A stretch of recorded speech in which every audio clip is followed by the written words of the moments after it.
Je ne veux pas considérer cette rencontre comme une rencontre fortuite sans signification. Tant que l'on n'abandonne pas. Destinée. Cela continuera. C'était un jour de pluie sombre. Les derniers mois de l'année de terminale au lycée. Une atmosphère à la fois tendue et subtilement excitante régnait. Cette scène était des plus ordinaires pour un jeune homme sur le point de diplômer. Rien de plus habituel. Mais qui aurait pu penser que c'est justement ce jour de pluie insignifiant. J'ai rencontré une personne qui marquera ma vie à jamais. Sans y penser. J'ai aperçu une fille non loin. Elle se tenait à l'ombre du portail de l'école pour échapper à la pluie. Une silhouette délicate. Semblait enveloppée d'une légère mélancolie. L'aura des lampadaires jaunâtres se répandait sur elle à travers le rideau de pluie, dessinant un contour flou mais attendrissant. Je l'ai reconnue. Nous sommes dans la même classe. Je me souviens de son apparence calme. Elle aimait toujours s'asseoir seule sur le banc du jardin pendant la pause déjeuner. À ce moment-là, elle se recroquevillait légèrement pour éviter la pluie. Des mèches mouillées collaient à sa joue. Cela m'a fait éprouver inexplicablement de la compassion. Après quelques secondes d'hésitation, j'ai rassemblé mon courage et je me suis dirigé vers elle avec le parapluie à la main. Elle levait les yeux vers le ciel, perdue dans ses pensées. En entendant des pas, elle s'est tournée vers moi avec un air surpris. Je tremblais en levant le parapluie au-dessus de sa tête. J'ai esquissé un sourire idiot. Allons-y, je te raccompagne chez toi. Xia Ningxi parut un peu stupéfaite. Elle ne s'y attendait visiblement pas, que je, qui n'avais pas beaucoup d'interaction avec elle, apparaisse. Après un moment, elle a esquissé un léger sourire. Merci. Elle sait donc mon nom. Cela m'a un peu surpris. Et un peu réjoui. Nous avons marché côte à côte sous le rideau de pluie. Les deux personnes devaient se rapprocher. L'eau de pluie continuait à glisser le long du bord du parapluie. Son profil était très proche du mien. Je pouvais même sentir son léger parfum au bout de ses cheveux. L'odeur mélangeait à la pluie. Sur le chemin, nous sommes tous les deux très silencieux. Seul le son des gouttes de pluie frappant la toile de l'ombrelle nous accompagne. Je lui jette quelques coups d'œil furtifs. Elle baisse les paupières, sans savoir à quoi elle pense. Les lampadaires clignotent, se reflétant dans ses yeux, comme s'il y avait des étoiles scintillantes. Lorsque nous approchons de son immeuble, elle prend la parole doucement. Merci vraiment pour aujourd'hui. Si ce n'était pas pour toi, je ne sais pas combien de temps j'aurais dû attendre. Je souris. Ce n'est rien. De toute façon, je ne fais rien. Un silence de quelques secondes. Elle demande soudain. On dirait qu'on n'a jamais vraiment parlé avant, n'est-ce pas? Je hoche la tête, un peu gêné. Tu es toujours. Je ne sais pas non plus comment engager la conversation. Elle regarde fixement le rideau de pluie. En fait, parfois, je voudrais aussi mieux connaître certains camarades. Mais tout le monde semble très occupé. J'entends la mélancolie dans sa voix. Alors, à l'avenir. Puis-je te parler? Après avoir dit cela, mon cœur est monté dans ma gorge. De peur que ma demande maladroite ne l'effraie. Cependant, elle se retourna, me regardant sérieusement, ses yeux reflétant une lumière douce. D'accord. J'aimerais aussi avoir un ami avec qui parler. Ami. Ces deux mots résonnaient particulièrement clairement sous la pluie. Je ne pensais pas beaucoup à la différence entre un ami et les autres. Je ressentais juste une chaleur envahir mon cœur. La nuit de pluie n'était plus si froide. Bientôt, je l'ai rapidement raccompagnée chez elle. Xia Ningxi se retourna et me fit signe de la main. Merci. Michen. J'ouvris la bouche.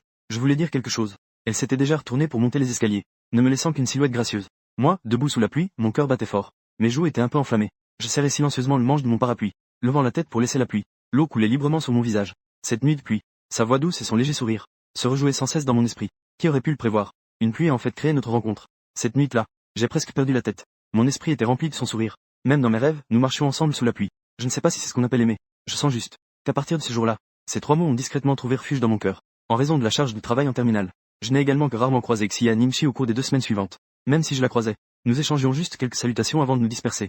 Peu à peu, je pensais que nous nous dirions adieu ici.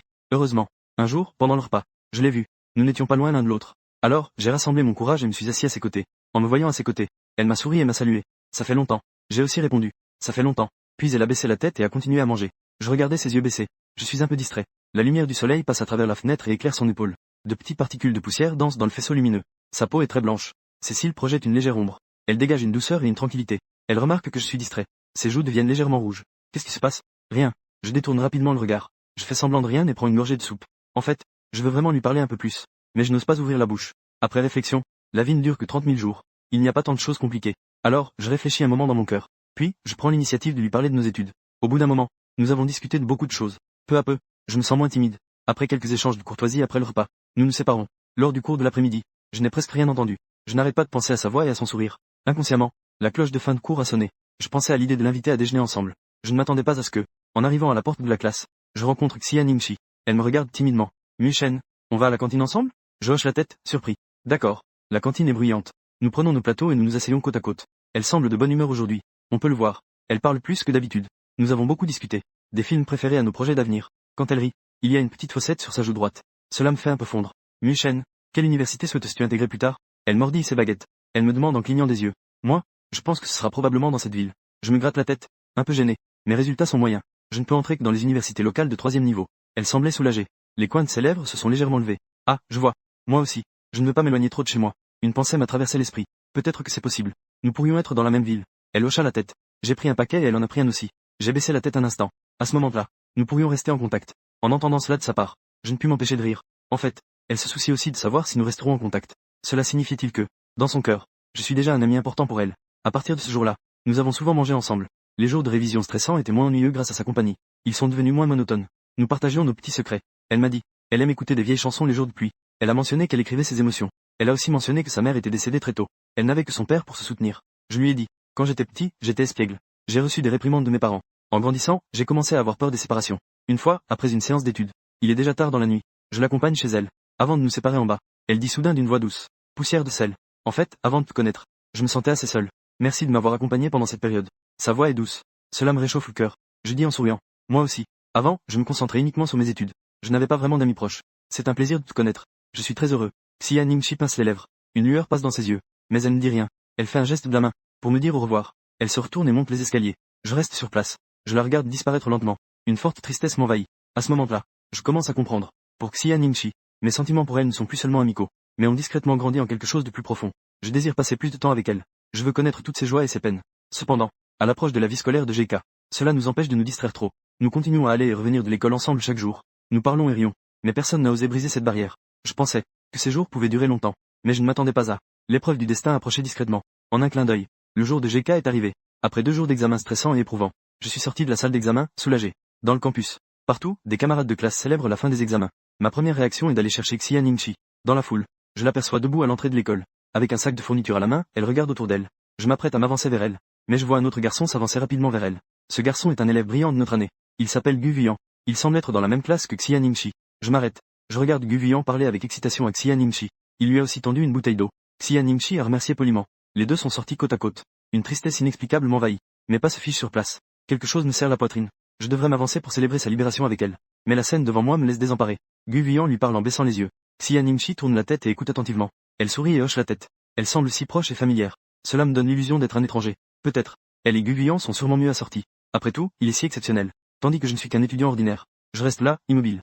Je les regarde s'éloigner de plus en plus. Mon cœur tombe dans un gouffre de glace. À ce moment-là, toute ma joie s'est évaporée. À la place, c'est une profonde déception et une jalousie amère. Après la fin de GK, l'école n'a pas encore officiellement terminé. Les camarades reviendront pour préparer la cérémonie de remise des diplômes. Après être rentré chez moi, Xia Ningxi m'a envoyé un message pour célébrer la fin de GK, en pensant que nous pourrions nous séparer après GK. Elle a d'autres prétendants excellents à ses côtés, pas seulement moi. Je me suis de nouveau replié sur moi-même avec un sentiment d'infériorité.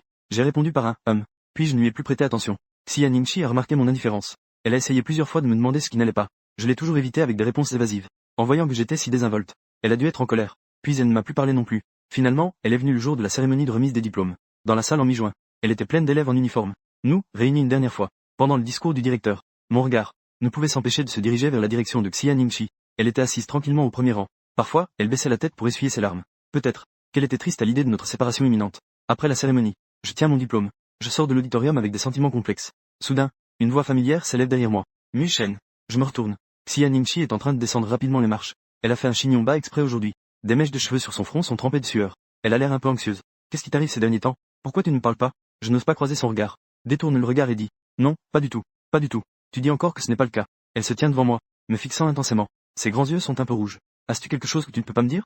Ou est-ce que j'ai fait quelque chose qui t'a mise en colère? En voyant son expression blessée, une douleur m'envahit le cœur. J'ai instinctivement tendu la main pour essuyer les larmes au coin de ses yeux. Mais ma main s'est arrêtée à mi-chemin.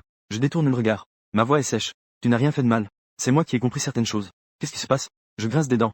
D devrait tout expliquer clairement. Xia Ningxi. Je sais que Gu Vuyan t'aime. Il est meilleur que moi dans tous les domaines. Je pense que vous êtes très bien assortis. Donc je ne veux pas être trop sentimental avec toi. Xia Ningxi est d'abord surprise par ces mots. Puis elle devient rapidement en colère. Que dis-tu? Gu Vuyan et moi ne sommes que des camarades de classe ordinaire. Après son examen, il m'a invité à sortir pour célébrer. Je l'ai refusé. Ce jour-là, je t'ai attendu pour sortir ensemble. Mais tu n'es pas venu. Je lève la tête, choqué. Tu l'as refusé. Bien sûr. Sa voix tremble légèrement d'excitation. Je l'ai déjà refusé plusieurs fois. Il est juste venu me dire au revoir après l'examen. Tu m'ignores à cause de ça? Alors c'est comme ça. Un soulagement envahit mon cœur. La culpabilité et les souvenirs m'envahissent instantanément. Je l'ai mal comprise. J'ai aussi sous-estimé ma place dans son cœur. Désolé, Ningxi. Je ne peux m'empêcher de crier le nom que je garde en moi. Ce n'est pas bien de ma part de penser à des choses folles. Xia Ningxi resta un moment figée. Elle ne s'attendait apparemment pas à ce que je l'appelle ainsi. La tristesse dans ses yeux fut progressivement emportée par les larmes.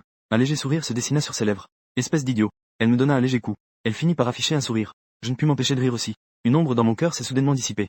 Sur le terrain de jeu devant le hall, la chanson, Le vent se lève, passait en boucle. Je regardais cette fille qui riait et pleurait devant moi. Je réalisais soudain. Si je ne disais pas ce que j'avais sur le cœur, il serait trop tard. Xia Ningxi. Je pris une profonde inspiration. Je rassemblai mon courage pour plonger mes yeux dans les siens. En fait, je t'aime depuis longtemps. À peine les mots furent ainsi prononcés. Je sentis mon cœur battre si fort qu'il allait sortir de ma poitrine. Xia Ningxi écarquilla les yeux. Ses joues s'empourprèrent instantanément. Tu dis, tu m'aimes. Je hoche la tête sérieusement. Oui, je pensais que tu n'aimais peut-être pas. C'est pourquoi je n'osais pas le dire. Mais je ne veux pas te manquer. Se rater cette fois-ci pourrait être pour toute une vie. Xia Ningxi me regardait, stupéfaite. Les larmes ont immédiatement afflué. Elle dit doucement, la voix étranglée. Grand idiot. Bien sûr que je t'aime aussi. À cet instant, il semblait qu'un son explosait dans mon esprit. J'avais presque du mal à croire mes oreilles. Vraiment? Elle hoche la tête avec force. Des larmes coulent le long de ses joues. Elle a soudainement ouvert les bras et m'a pris dans ses bras. Je sens le parfum familier de ses cheveux. Je me sens complètement léger. Sur le terrain de jeu, on entend les pleurs et les étreintes des camarades qui se séparent. Et je tiens fermement Xia Ningxi dans mes bras, comme si j'enlaçais tout le monde. Ce jour-là, c'était le 21 juin. Des années après le solstice d'été. Je me souviens encore clairement de ce crépuscule. Le ciel était enflammé par le coucher de soleil. Elle pleurait doucement dans mes bras. Xia Ningxi murmurait mon nom. Depuis ce jour-là, elle est devenue ma petite amie.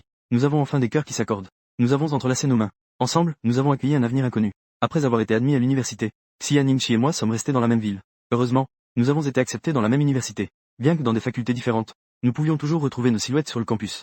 Cette année-là, nous avons vécu des moments doux et enrichissants. Pendant la journée, nous assistions chacun à nos cours. Le soir, nous étudions ensemble à la bibliothèque. La nuit, nous nous promenions main dans les allées ombragées du campus. Le campus au début de l'automne. Le parfum des fleurs d'osmanthus embaumait l'air. Je lui ai acheté la première tasse de thé au lait de l'automne. Nous nous asseyions souvent sur un banc au bord du lac à discuter de notre avenir. Xia Ningxi était devenue beaucoup plus joyeuse qu'au lycée. Elle avait rejoint le club de littérature. Je soumets parfois des articles au journal de l'école. Chaque fois qu'elle me montre son article avec excitation, je suis sincèrement fier d'elle. J'ai rejoint l'équipe de basket. À chaque match, elle vient m'encourager. Au bord du terrain. Son regard pétillant me donne toujours de l'énergie. Le week-end, nous sortons souvent ensemble. Chaque coin de la ville porte nos traces. Nous allons voir des films. Nous nous tenons la main discrètement dans le cinéma sombre. Nous nous promenons dans le parc. Elle est assise sur une balançoire. Elle regarde le ciel en levant la tête. Je la pousse doucement pour qu'elle se balance. Nous allons aussi au parc d'attractions ensemble. Elle a peur des montagnes russes. Je serre sa main très fort. Nous crions et rions ensemble. Ces jours-là semblaient peints de couleurs vives. Je pensais que ce bonheur durerait toujours. Nous avons même rêvé de nous fiancer après l'université. De fonder une petite famille à l'avenir. Je me souviens du solstice d'été de notre première année ensemble. Nous nous sommes levés tôt pour l'occasion. Nous avons pris le bus pour aller au sommet d'une montagne en dehors de la ville pour voir le lever du soleil. Au moment où le soleil se levait à l'est, elle s'est appuyée sur mon épaule. Elle a fermé les yeux pour faire un vœu. Elle espérait qu'à partir de maintenant, chaque année à cette date, nous pourrions voir le lever du soleil ensemble. J'ai serré sa main. Je lui ai murmuré à l'oreille. Cela arrivera, c'est certain. Dans la lumière du matin, nous nous sommes échangés un sourire. Avec un baiser tendre, nous avons célébré notre jour à nous. Cependant, les moments heureux passent toujours trop vite. Vers la fin du semestre, j'ai remarqué que l'humeur de Xia Ningxi commençait à être un peu étrange. Elle semblait souvent dans la lune. Quand son téléphone sonnait, elle évitait de me regarder en répondant. Après avoir raccroché, son sourire était forcé. Elle semblait préoccupée. Je lui ai demandé ce qui n'allait pas. Elle secouait toujours la tête en disant que ce n'était rien. Mais mon intuition me disait qu'elle cachait quelque chose. J'ai commencé à ressentir une inquiétude subtile. Mais j'avais peur que la pression la mette mal à l'aise. Finalement, la veille des examens finaux, Xia Ningxi m'a donné rendez-vous sur un banc isolé du campus. Elle avait l'air préoccupée. Ses doigts s'agitaient nerveusement sur le bord de son vêtement. Michen, j'ai quelque chose à te dire. Elle s'efforça de sourire faiblement. Mais elle ne pouvait pas dissimuler le tremblement de sa voix. Mon cœur se serra. Qu'est-ce qui se passe? Elle baissa les yeux. Après un moment, elle répondit. Mon père est en mauvaise santé. Des problèmes ont été détectés lors des examens. Je vais peut-être devoir prendre un congé temporaire. Retourner chez moi pour l'accompagner. Cette nouvelle tomba comme un coup de tonnerre. Elle fit résonner mon esprit. Est-ce grave? Puis-je faire quelque chose pour t'aider? Elle secoua la tête. Elle lutta pour retenir ses larmes. Ce n'est pas encore clair pour le moment. Il faut des examens et un traitement supplémentaire. Je dois rentrer pour m'occuper de lui. Je pris sa main glacée dans la mienne. Je vais te raccompagner. Faisons face ensemble. Nous trouverons toujours une solution. Elle retira brusquement sa main. Son ton était plus ferme que je ne l'avais imaginé. Tu as encore tes études et ta propre vie. Tu ne dois pas te laisser retarder à cause de moi. Mais, tu es aussi ma vie. Je me lève avec impatience. Ningxi, tu sais que je ne me soucie pas de tout ça. Je ne me soucie que de toi. En entendant cela, son corps tremble. Les larmes coulent enfin de ses yeux.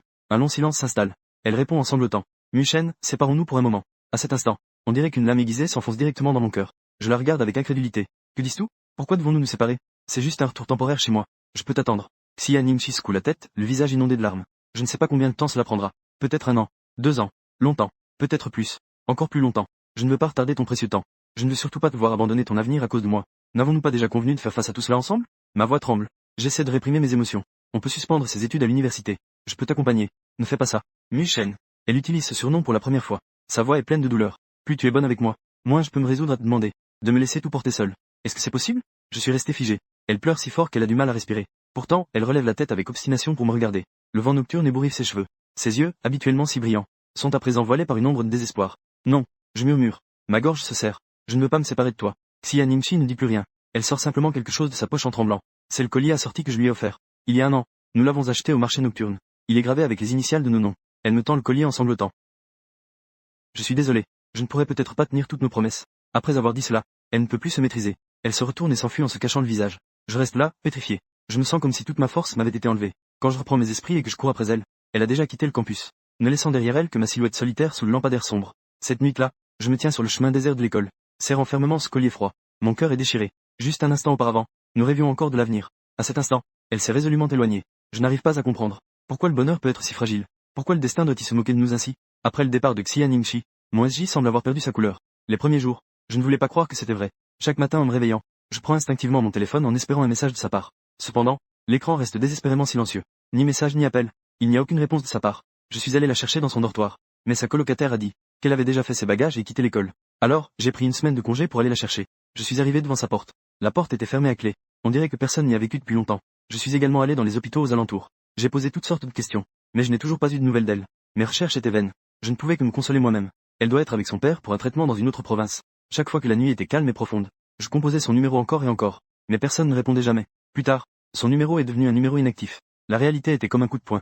Cela m'a forcé à accepter le départ de Xia Ningxi. Je ne pouvais plus la contacter. La vie sur le campus de ma deuxième année est devenue ennuyeuse pour moi. En classe, je prenais des notes de manière mécanique. Après les cours, je m'asseyais souvent seul dans le coin de la bibliothèque où nous avions étudié ensemble. Je restais là, perdu dans mes pensées. Mes amis essayaient de me réconforter. Ils m'emmenaient à des fêtes. Je ne pouvais que forcer un sourire. Un jour, après avoir trop bu, mon colocataire m'a tapoté l'épaule et a dit « Michel, ne te torture pas comme ça. Elle n'est pas morte. Elle est juste partie temporairement. Tu devrais vivre ta propre vie. » Je souris amèrement sans dire un mot. Bien sûr, elle est encore en vie. Mais pour moi, elle a disparu soudainement de ma vie. Je ne sais même pas dans quelle ville elle se trouve. Comment elle va? Chaque fois que je pense à elle en pleurant avant de partir, en me rendant le collier, une douleur sourde envahit mon cœur, rendant la respiration difficile. Ce collier gravé de nos initiales, je le garde toujours près de moi. Le jour, je le mets dans ma poche de veste. La nuit, je le serre dans ma main pour m'endormir. Cette sensation froide me rappelle que tout cela n'est pas un rêve. J'essaie de me rendre occupé. Le stage au journal, les activités du club, les révisions pour divers examens. Tant que cela peut temporairement engourdir mon cœur qui pense à elle. J'essaie tout. Mais peu importe à quel point je fais semblant d'être normal pendant la journée. Chaque fois que la nuit est profonde et que je suis seul, la nostalgie m'envahit comme une marée, me submerge. Plusieurs fois, j'ai rêvé qu'elle revenait à mes côtés. Dans le rêve, nous nous tenions par la main en nous promenant sur le campus. Elle se retourne et me dit en souriant « Désolé de t'avoir fait attendre si longtemps ». Je l'embrasse avec une joie folle. Mais à chaque fois que je me réveille, seule la froide lumière de la lune m'accompagne. Je n'ai pas abandonné la recherche de ses nouvelles. J'ai essayé de contacter ses amis proches du lycée, mais la plupart d'entre elles ont également perdu le contact. Seule une camarade a entendu dire vaguement qu'elle vient d'une petite ville du sud. Cet été-là, j'ai quand même acheté un billet de train pour cette ville. Je me suis lancé seul dans une recherche sans but, dans des rues et ruelles inconnues. Je tiens la seule vieille photo d'elle. En montrant aux passants la fille sur la photo, les gens me regardent avec des yeux perplexes. Je secoue la tête sans cesse. J'ai presque parcouru toutes les rues et ruelles de cette petite ville, mais je n'ai rien trouvé. Ce fut encore un voyage vain et déchirant. Dans le train du retour, je regarde les champs qui défilent par la fenêtre. Je ressens à nouveau une profonde impuissance. Peut-être que je ne pourrais vraiment plus la retrouver. Le temps s'écoule lentement dans la souffrance. J'ai passé de la deuxième année à la troisième année, et de la troisième année à la quatrième année. Pendant ce temps, mes parents ont aussi remarqué mon changement. Quand ma mère est venue me voir, elle m'a conseillé avec douleur en disant « Il faut se détacher. Laisse les choses s'apaiser. Il faut regarder vers l'avenir. Ningxi a peut-être ses propres difficultés. Ne te fais pas trop de mal. » J'ai hoché la tête en acquiesçant. Mais je ne peux toujours pas vraiment lâcher prise. Chaque année, le 21 juin, ce jour qui nous appartenait, je grimpe seul au sommet de cette montagne, pour admirer le lever et le coucher du soleil, au milieu du vent de la montagne. Je répète son nom encore et encore. J'espère qu'un miracle se produira. Elle se tiendra soudain derrière moi. Mais à part cette silhouette solitaire, personne d'autre ne répond à mon appel. Diplôme universitaire. Je suis dans la foule bruyante. Je ressens à nouveau une forte solitude. Le diplôme de lycée d'il y a 4 ans. Nous nous sommes embrassés en faisant des promesses. Cependant, maintenant, diplômé de l'université, je me sens vide à mes côtés. Je regarde le ciel en tenant mon diplôme. J'imagine si elle lève aussi les yeux vers le même ciel en ce moment. Vaste pays. Notre histoire est-elle vraiment terminée ici? Même si je ressens encore une grande frustration dans mon cœur, je ne trouve pas de moyen de renouer notre destinée. Avec ce regret et une légère désespérance, je suis resté dans cette ville pour travailler. Chaque jour, un aller-retour. Les jours semblent se répéter. Sans elle, tout est toujours sombre et sans lumière. Je commence à comprendre. Xia Ningxi n'a pas emporté que sa propre présence, mais aussi mes rires et ma jeunesse. Encore une fois, c'est le 21 juin. Je monte seul sur la petite colline en dehors de la ville. Le ciel au lever du jour est gris et brumeux. Les lumières de la ville au loin ne se sont pas encore complètement éteintes. Les années passent comme un jour. Je tiens à être ici en ce jour spécial, pour voir le lever du soleil. Même si je suis toujours seul à chaque fois, je persiste à garder cette promesse, qui n'appartient qu'à moi et à Xia Ningxi. Même si elle n'est plus à mes côtés, je me tiens près de la grande pierre familière au sommet de la colline. Je regarde le ciel à l'est qui s'éclaircit peu à peu. Une nostalgie amère envahit mon cœur. La fraîche brise du matin caresse mon visage. Je ferme les yeux, comme si je revenais à cette année où elle se blottissait contre moi. Le matin où elle a fait un vœu sur mon épaule. Ningxi, je murmure doucement. Ma voix se dissipe dans les vastes champs de la montagne. Soudain, j'entends derrière moi un léger bruit de pas. Je pense que ce sont d'autres visiteurs qui montent pour voir le lever du soleil. Je n'y ai pas prêté attention, jusqu'à ce qu'une voix familière et timide se fasse entendre. Michel. En un instant, j'avais l'impression d'être frappé par la foudre. Je me suis retourné brusquement. Dans la lumière matinale floue, une silhouette gracieuse se tenait à quelques pas. Ses yeux brillaient de larmes en me regardant. C'était bien Xia Ningxi. La Xia Ningxi à laquelle je pensais jour et nuit. Le temps. Je doutais d'être encore dans un rêve. Je n'osais croire que la personne devant moi était réelle. J'ai ouvert la bouche. Je ne pouvais presque pas émettre de son. Ningxi, est-ce vraiment toi? Ses larmes ont débordé. Elle a hoché la tête en sanglotant. C'est moi, Michel, je suis désolé. La seconde d'après. Seconde. Je me suis avancé d'un grand pas. Je l'ai prise dans mes bras. Elle a beaucoup maigri. Son corps semblait trembler légèrement. Je l'ai serré fort dans mes bras. De peur qu'en relâchant mon étreinte, elle ne disparaisse à nouveau. C'est vraiment toi. Ma voix était enrouée. L'odeur familière remplit mes narines. Je ne rêve pas, n'est-ce pas? Xia Ningxi ouvre les bras et me serre dans ses bras. Son visage est enfoui dans ma poitrine.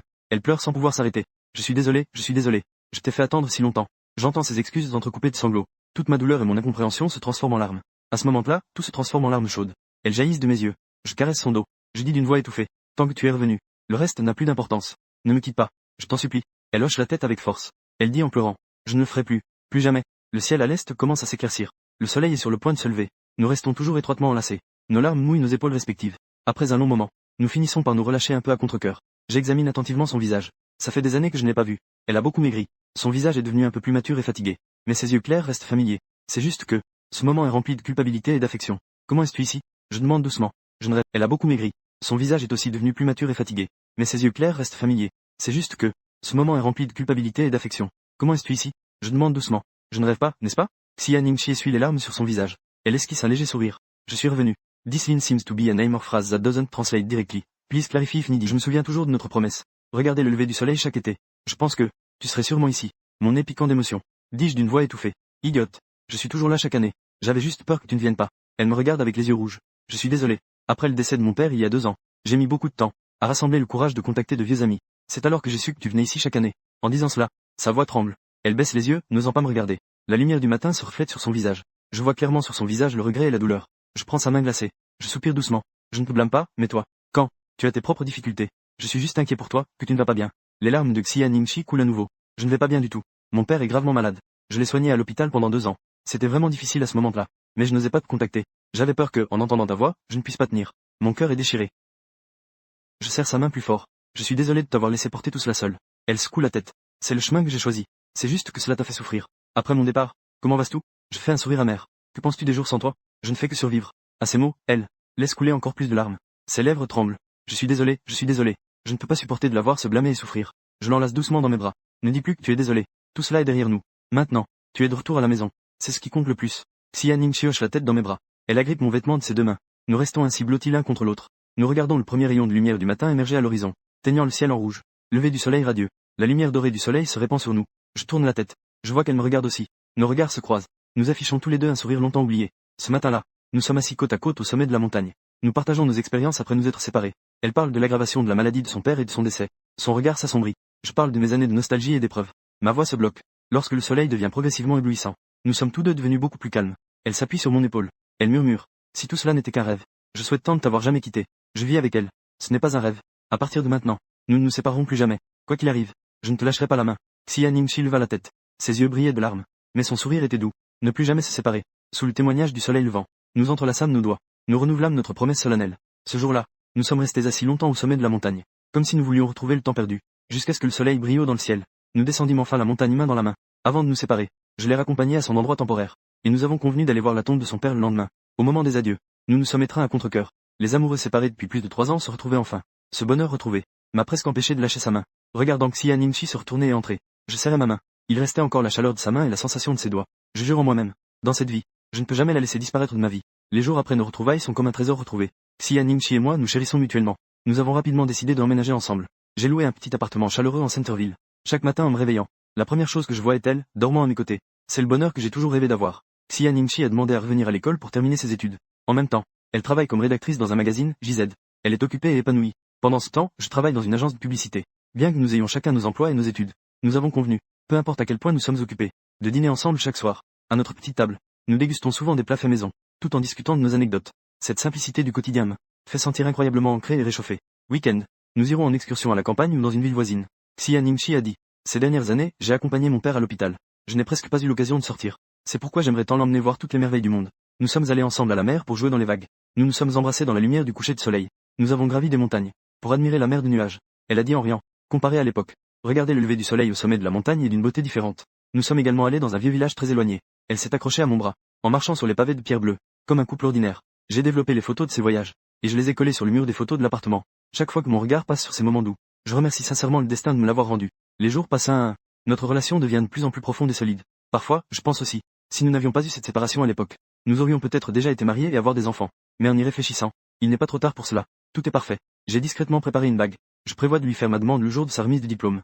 Cependant, Xia Ningxi semblait avoir deviné mes pensées. Un soir, alors que nous étions blottis sur le canapé à regarder un film, elle a soudainement pris ma main et a dit « Achin, en fait, que nous ayons un certificat ou non, cela m'est égal. Je me considère déjà comme ta personne. » J'ai été surpris. Puis j'ai souri et l'ai prise dans mes bras. Comment cela pourrait-il être?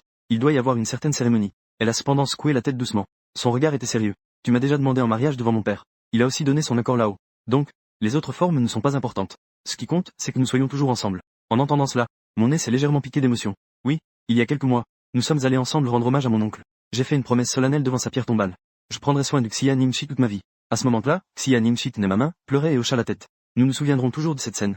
Toujours ensemble. Jamais séparés. Je l'ai embrassé sur le front. Réponse solennelle. Nous échangions un sourire. Nous nous sommes serrés plus fort. Ainsi, plus d'un an passa. En un clin d'œil, Xia Nimshi a également obtenu son diplôme. J'ai mis de côté l'idée de la bague pour l'instant. Je pensais juste à attendre qu'elle ait un emploi stable, pour lui faire une surprise. Cependant, le destin semble toujours cacher des épreuves au moment où nous sommes les plus heureux. Cet hiver-là, Xia Nimshi a commencé à attraper des rhumes fréquents. Au début, nous pensions que c'était à cause du temps froid. Diminution de l'immunité. Nous n'y avons pas vraiment prêté attention. Mais plus tard, elle avait parfois des sueurs inexpliquées. Elle avait aussi perdu beaucoup de poids. Je l'ai conseillé d'aller à l'hôpital pour un examen. Elle disait toujours, on en parlera demain. J'irai après avoir fini cette période chargée. Un soir, je rentrais chez moi après le travail. À peine avais-je ouvert la porte. Je vis Xia Nimshi allongée sur le sol du salon. Inconscient de tout. J'étais tellement effrayé que mon cœur a failli s'arrêter. Je l'ai rapidement prise dans mes bras. J'ai couru dehors pour arrêter un taxi. En route directe vers l'hôpital. Je tenais fermement sa main glacée. Mon esprit était vide. Une pensée me revenait sans cesse. Il ne faut surtout pas qu'il lui arrive quelque chose.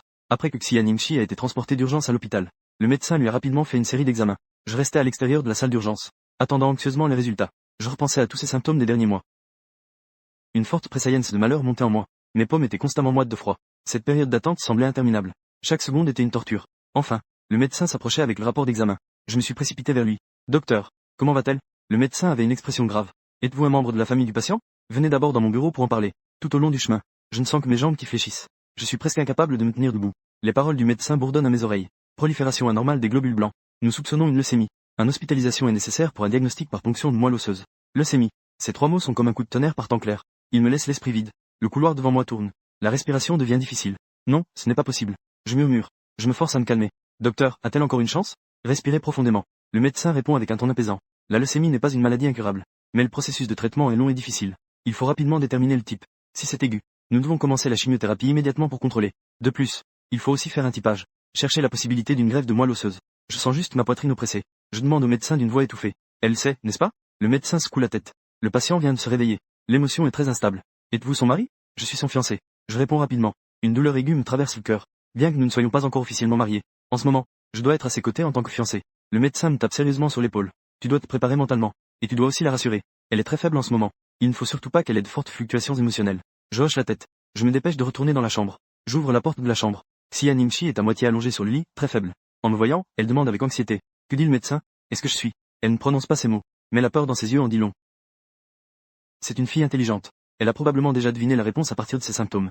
Je réprime ma propre effondrement intérieur. Je m'approche et prends sa main.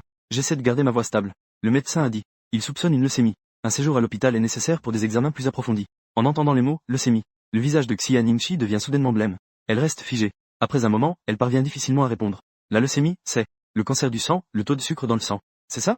Je ne peux pas le nier. Je peux seulement hocher la tête en sanglotant. Mais le médecin a dit. Ce n'est pas une maladie terminale. Il y a encore de l'espoir de guérison. N'aie pas peur. Nous allons travailler ensemble. Tout ira bien. Elle regarde le plafond. Ses larmes coulent silencieusement. Comment cela peut-y arriver? Pourquoi cela doit-il m'arriver à moi? Je me penche et la prends dans mes bras. Ses épaules frêles tremblent sans cesse. Mes larmes débordent aussi. Elle tombe sur ses vêtements. Je suis désolé, c'est ma faute, j'aurais dû te pousser à faire des examens plus tôt. Elle lève difficilement la main, essuyant mon visage. Je ne te blâme pas, c'est moi qui ai été imprudent. Achin, est-ce que je vais mourir? Non, ce n'est pas possible. J'ai presque crié. Lâche-la. Regarde-la dans les yeux. Absolument pas. Tu dois croire en toi. Il croit en moi. Nous ne laisserons pas cette maladie nous vaincre. Xia Nimshi m'a regardé pendant un bon moment. Enfin, elle a hoché la tête. Elle a esquissé un sourire faible. Ensemble, nous allons nous battre. C'est ainsi. Xia Nimshi a commencé son hospitalisation pour recevoir un traitement. Les résultats de la ponction de moelle osseuse ont confirmé qu'elle souffre d'une leucémie aiguë. Heureusement, ce type est assez sensible à la chimiothérapie. Il y a encore de l'espoir pour une rémission. Cependant, ajoutez, lorsque nous avons vraiment commencé le chemin du traitement, nous avons compris ce qu'est la difficulté. Pour contrôler la maladie le plus rapidement possible, le médecin a prévu un protocole de chimiothérapie intensif. À chaque chimiothérapie, c'était comme si une bombe explosait dans son corps. Le corps déjà frêle de Xia Nimshi était devenu encore plus faible. Vomissements fréquents sans fin. Même pas capable de boire de l'eau. Je le vois de mes propres yeux. La douleur est dans mon cœur. Mais je ne peux que lui donner du bouillon à la cuillère. Je lui murmure des mots réconfortants. Tiens bon un peu plus. Ses longs cheveux commencent rapidement à tomber en masse. Un matin clair et radieux. J'entre dans la chambre d'hôpital. Je la vois assise seule sur le bord du lit, tenant une mèche de cheveux tombés, perdue dans ses pensées. Mon cœur est déchiré. Je m'approche et la prends dans mes bras. Ça va, ça repoussera un jour. Nimshi frissonne légèrement. Elle pleure doucement. Mais, je suis vraiment très laide. Je prends rapidement son visage dans mes mains. Je dis avec sérieux. Tu es toujours la plus belle à mes yeux. Sans cheveux, tu peux porter un chapeau ou une perruque. Ce n'est pas grave. Ce jour-là, j'ai moi-même coupé le reste de ses cheveux. Quand la dernière mèche est tombée, je ne peux plus me contrôler. Je me retourne et essuie mes larmes. Mais Xia Nimshi me réconforte à son tour. Ah Xiang. Ah 11e. En fait, c'est plutôt frais comme ça. Tu ne trouves pas? la regardant forcer un sourire pour me faire rire. Mon cœur se serre de plus en plus. Je lui tiens fermement la main. Idiote. Le traitement Z se poursuit. La vie à l'hôpital, jour et nuit, semble sans fin. J'ai quitté mon emploi pour veiller à ses côtés. Peu importe la douleur ou la fatigue. Je m'accroche avec détermination. J'espère juste pouvoir l'aider à surmonter cette épreuve. Sous les tourments de la maladie, les émotions de Xia Ningxi peuvent parfois s'effondrer. Une nuit tardive. Elle a de la fièvre. Elle me pousse, perdue dans ses pensées. Elle crie en pleurant. Ça fait tellement mal. Je ne veux plus de traitement. Laissez-moi mourir, tant pis. Je la tiens dans mes bras, brûlante de fièvre. Mon cœur est déchiré de douleur. Ne dis pas ça, Ningxi, tu vas t'en sortir. Nous devons encore nous marier et réaliser tant de souhaits ensemble. Elle est en larmes, perdue dans le chaos. Je murmure. Mais je suis tellement fatigué. Vraiment, je suis épuisé. Je pleure sans pouvoir m'arrêter. Je ne peux que l'embrasser sans cesse sur le front. Je lui demande doucement de tenir bonne encore un peu. S'il te plaît, pour nous. Peut-être que mes larmes lui ont rendu un peu de raison. Elle commence à se calmer peu à peu. Elle s'appuie faiblement contre moi. Je suis désolé. Je n'aurais pas dû dire ces idioties. J'essuie mes larmes. Ne t'excuse pas, c'est toi qui souffres le plus. Comme ça, nous nous soutenons mutuellement. Nous avons traversé plusieurs cycles de chimiothérapie. Heureusement, plusieurs mois plus tard, lors du contrôle, les indicateurs des cellules cancéreuses de la moelle osseuse ont considérablement diminué. La maladie est temporairement sous contrôle. Lorsque le médecin nous a annoncé la nouvelle de la rémission préliminaire, j'ai serré Xia Ningxi dans mes bras avec émotion. Nous avons tous deux pleuré de joie. Ce jour-là, elle a enfin montré un sourire sincère après si longtemps. Cependant, ce combat contre la maladie est loin d'être terminé. Mais au moins, nous avons vu la lueur d'espoir. Après une rémission préliminaire, l'état de santé de Xia Ningxi s'est clairement amélioré. Le médecin lui a permis de sortir temporairement pour se reposer. Quand je l'ai accompagné en sortant de l'hôpital, le ciel était d'un bleu éclatant, comme si le soleil était particulièrement chaleureux. Une bouffée d'air frais après si longtemps. Xia Ningxi ferma les yeux. Elle prit une profonde inspiration. Un sourire paisible se dessina sur son visage. Être en vie, c'est vraiment bien. Mon nez piquait d'émotion. Je l'enlaçai doucement par derrière. Après que Xia Ningxi soit rentrée chez elle après sa sortie de l'hôpital. Chaque jour, je te tiendrai compagnie au soleil. Elle serra légèrement ma main. Axian Niaji. Merci à toi. Je secouai la tête. Je lui dis doucement à l'oreille. Idiote. C'est moi qui devrais te remercier. C'est toi qui es restée si forte. C'est ce qui t'a permis d'arriver jusqu'à aujourd'hui. Après la sortie de Xia Ningxi de l'hôpital, elle rentre chez elle. Je pris soin d'elle avec attention pour qu'elle se rétablisse. Les effets secondaires de la chimiothérapie ne se sont pas encore complètement estompés. Elle est souvent fatiguée et épuisée. Je lui prépare des soupes variées pour l'aider à se rétablir. Pendant la période de réhabilitation, nous avons passé une période calme et chaleureuse. Chaque matin, nous nous promenons main dans la main dans le jardin de la résidence. Nous admirons la rosée du matin scintillante. Le soir, nous sommes assis côte à côte sur le balcon. Nous attendons ensemble le coucher du soleil. Ces moments quotidiens si ordinaires pour les autres sont pour nous d'une valeur inestimable. Alors que Xia Ningxi commence à se rétablir, nous commençons aussi à rêver de notre vie future. Le médecin a dit que si elle ne rechute pas dans les 6 mois, nous pourrions envisager une greffe de moelle osseuse pour la guérir définitivement. Je planifie en secret d'attendre qu'elle soit complètement rétablie, pour choisir un jour propice, et l'épouser officiellement. Un jour de printemps, nous avons trié ensemble les factures médicales. J'ai sorti cette bague que je garde précieusement depuis longtemps. Je me mets à genoux devant elle. Attends que tu sois guérie. Épousons-nous. Elle est restée figée un instant. Puis elle a hoché la tête en souriant avec des larmes. Je lui mets sérieusement la bague au doigt de sa main gauche. J'embrasse le dos de sa main. Elle dit d'une voix tremblante. J'espère vraiment que papa puisse aussi témoigner de ce moment. Je la prends doucement dans mes bras. Il doit être là-haut avec toi. Il nous bénit. À ce moment-là, nous pensions que les souffrances étaient enfin terminées. Le bonheur nous faisait signe au loin. Cependant, le destin a de nouveau montré ses crocs cruels. Lors d'un contrôle 3 mois après son hospitalisation, les indicateurs de Xia Ningxi, qui étaient auparavant stables, ont soudainement montré des anomalies. Le médecin a immédiatement programmé une ponction de moelle osseuse.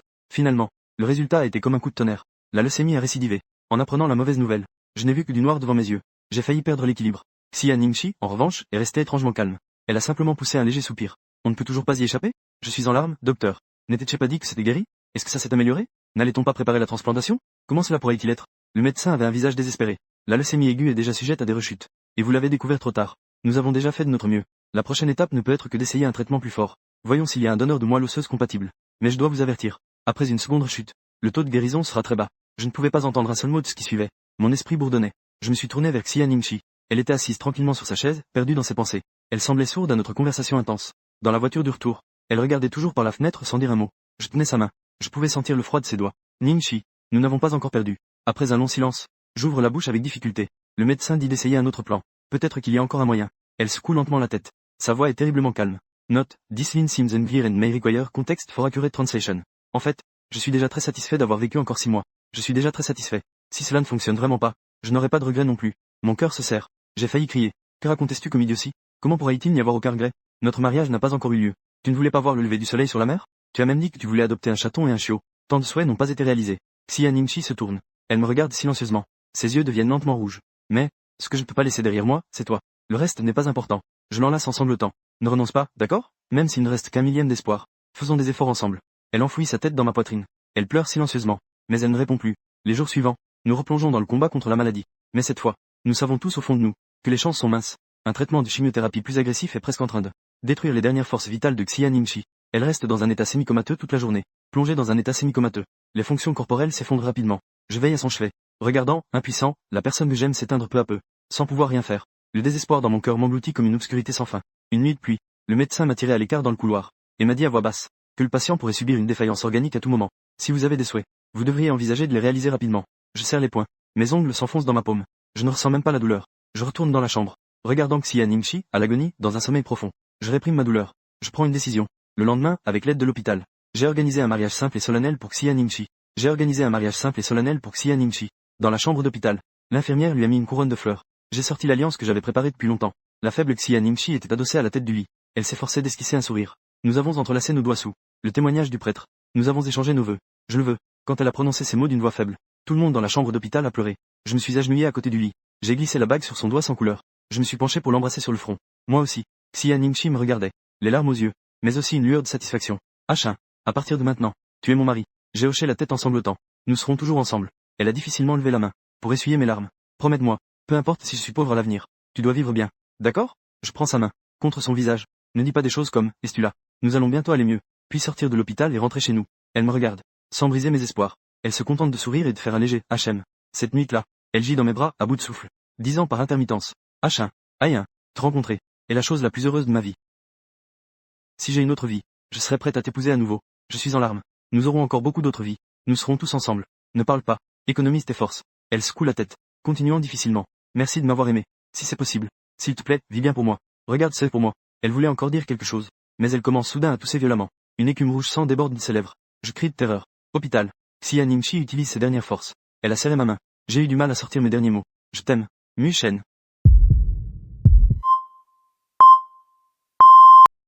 Non, ne fais pas ça. Ne pars pas.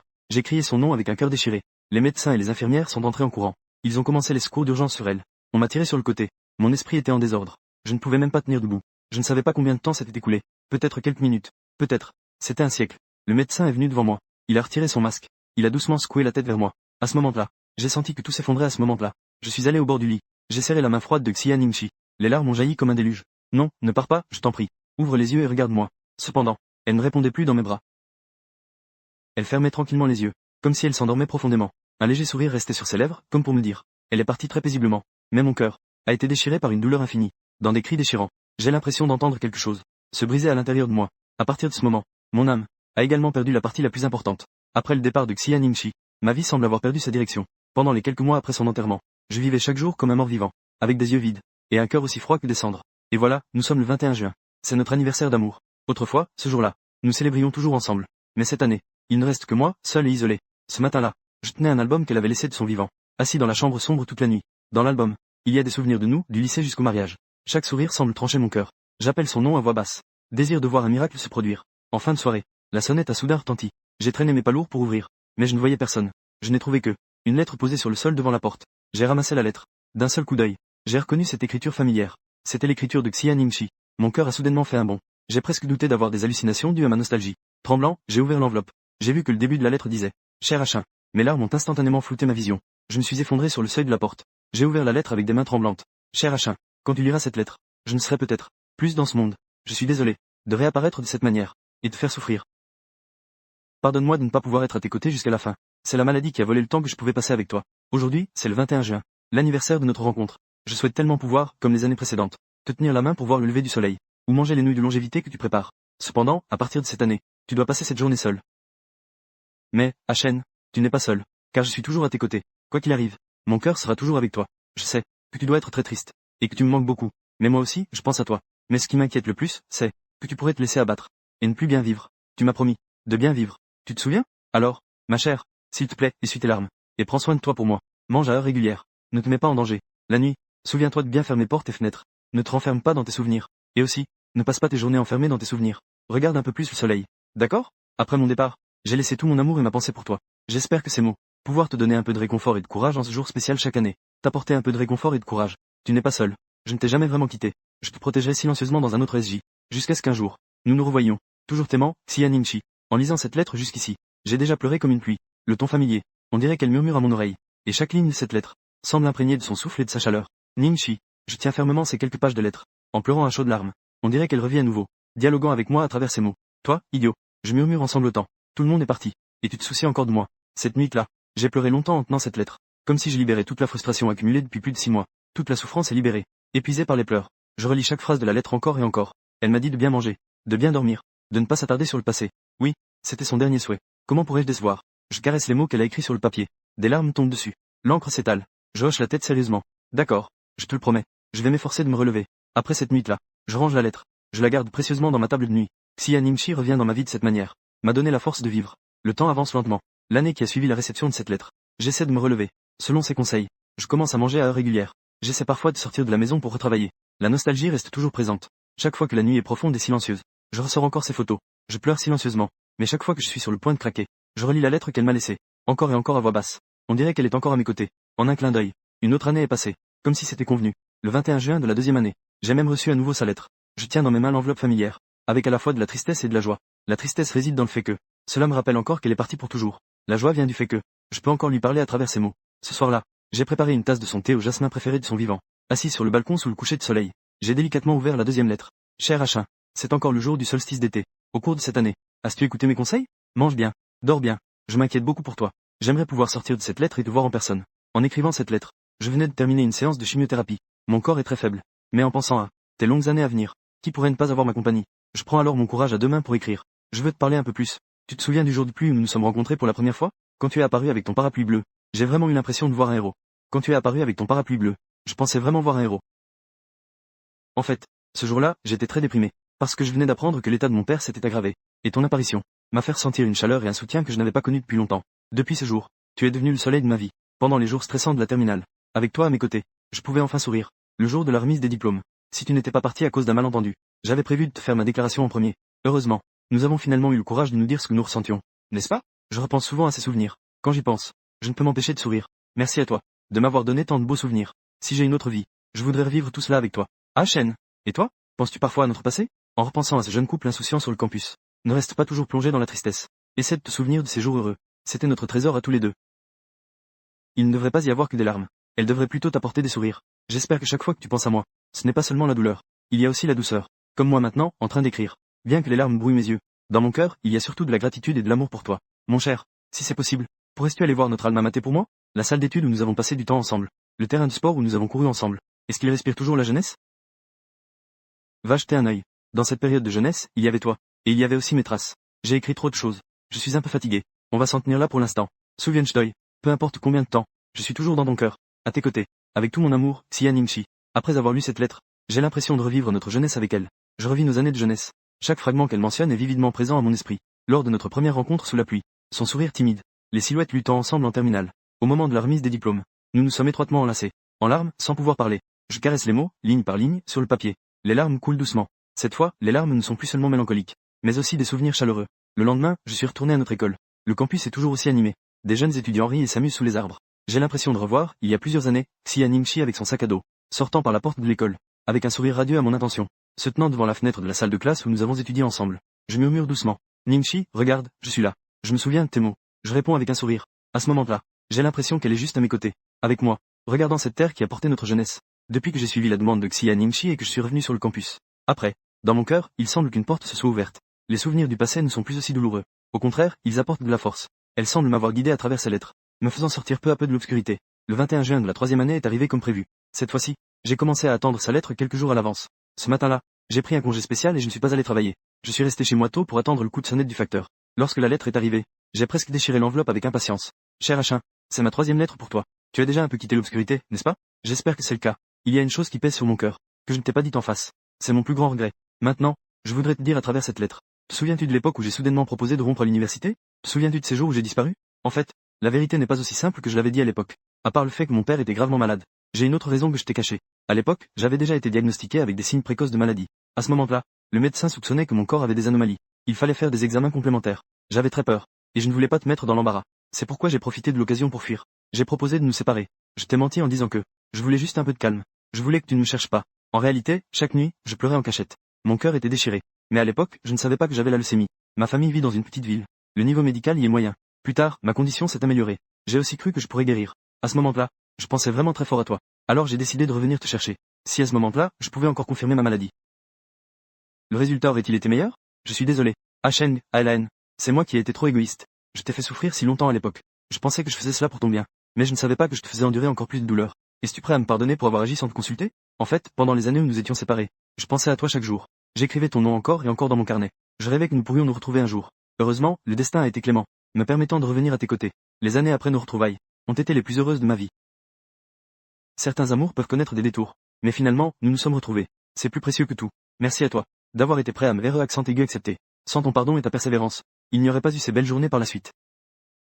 Peu importe ce que l'avenir nous réserve, crois bien, s'il te plaît, que nous nous sommes aimés profondément. Cet amour a surmonté tous les malentendus et les barrières. Même maintenant, il transcende la vie et la mort, et nous unit. En écrivant cela, je me sens en paix. Les choses que je n'osais pas te dire auparavant, je peux enfin les avouer maintenant. Tu dois être surpris, n'est-ce pas? Eh, j'ai l'impression de pouvoir imaginer ton expression en lisant ceci. Un regard écarquillé. Ne sois pas fâché contre moi, d'accord? Je ne voulais vraiment pas te tromper. C'est juste que je t'aime trop. C'est pourquoi j'ai utilisé la mauvaise méthode. J'espère que tu arrives à ce passage. Mon cœur est déjà apaisé. J'espère que tu te souviendras de notre amour, qui a traversé des tempêtes, mais qui n'a jamais reculé. Alors dans la vie à venir, qu'est-ce qui pourrait encore te poser problème? Toujours t'aimant, Xia Ningxi. Après avoir lu la lettre, je suis déjà en larmes. En fait, quand elle est partie soudainement, il y avait encore de tels secrets cachés. J'ai l'impression de revenir à ces années sombres de l'université. Les ressentiments que j'avais pour elle se transforment maintenant en douleur et en regret. Oh, pauvre fille, pourquoi portes-tu tout cela seule? Je murmure en sanglotant. J'ai l'impression de la voir écrire cela, avec un léger soupir. Elle a dû prendre la plume avec culpabilité et douleur. Révèle-moi ce secret. Je ne suis pas du tout en colère. Il n'y a que de l'amour infini. Je l'ai déjà pardonné. Parce que je sais, tout ce qu'elle a fait, tout cela était pour moi. Je plie la lettre. Je lève les yeux vers le ciel. À ce moment-là, je sens qu'il n'y a plus de barrière entre nous. Tous les malentendus se sont dissipés. Il ne reste que des souvenirs et de l'amour infini. Je dis doucement. Je sais tout maintenant. Comme si elle écoutait depuis le ciel. Nous nous sommes tant aimés. À l'avenir, cela sera toujours le cas. Je te pardonnerai toujours. Et merci de m'avoir tout dit. Cette nuit-là, je m'endors paisiblement en tenant sa lettre. Cette nuit-là, c'était la première nuit depuis des années sans cauchemar. Mais je dormais profondément. Parce que mon amante, à sa manière, a dénoué le dernier nœud entre nous. Les jours continuent d'avancer dans l'agitation et la tranquillité. Peu à peu, je peux maintenant parler de Xia Ning avec un sourire. Évoquer notre passé, comme si elle n'était jamais vraiment partie, mais qu'elle s'était intégrée dans ma vie d'une autre manière. Lorsque le solstice d'été de la 4e année est arrivé, mon humeur était beaucoup plus paisible que les années précédentes. Ce jour-là n'était plus seulement un synonyme de douleur, mais portait aussi de l'espoir. L'espoir de pouvoir à nouveau entendre ses confidences. En fin d'après-midi, j'ai reçu la 4e lettre. Je l'ai emportée au banc du parc où nous allions souvent ensemble. Je me suis assis. Le doux soleil couchant illuminait les pages de la lettre, comme si elle me regardait doucement. Cher Achin, une année, tu dois bien prendre soin de toi maintenant, n'est-ce pas? Je suis fier de toi. Avant de prendre la plume, je me demandais de quoi je devrais te parler. Ensuite, j'ai décidé de te parler de l'avenir. Mon cher, après mon départ, as-tu essayé de te faire de nouveaux amis? Ou de commencer une nouvelle vie? Dis-moi honnêtement, es-tu toujours seul?